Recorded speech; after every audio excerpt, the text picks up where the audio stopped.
হ্যাঁ পিয়া বল। মা দম বন্ধ হয়ে আসছে আমার এখানে, ও একটুতেই আমাকে মারে। বেটি, বিয়ের পর মেয়েদের সবকিছু মেনে নিতে হয়, রোজ ভয় ভয় করে বেঁচে থাকতে হয়, কোনো কারণ ছাড়াই ও আমার গায়ে হাত তুলে। প্রিয়া, সবকিছু ঠিক হয়ে যাবে। ছাদে কি করছো?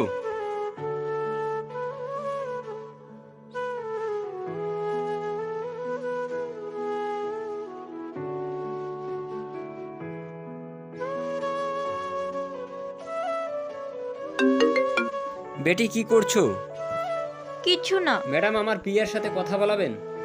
পাপা, আমি বলছি। ম্যাডাম, আমার প্রিয়া এভাবে কান্না করে না, কারণ ও হার মানতে শিখেনি। ম্যাডাম, আমি চিনি আমার প্রিয়াকে, ও ভয় পেয়ে পিছিয়ে যাওয়ার মতো মেয়ে না। ম্যাডাম, আমার প্রিয়া আসলে আমার প্রিয়ার সাথে কথা বলে দিবেন। কার সাথে কথা বলছো তুমি?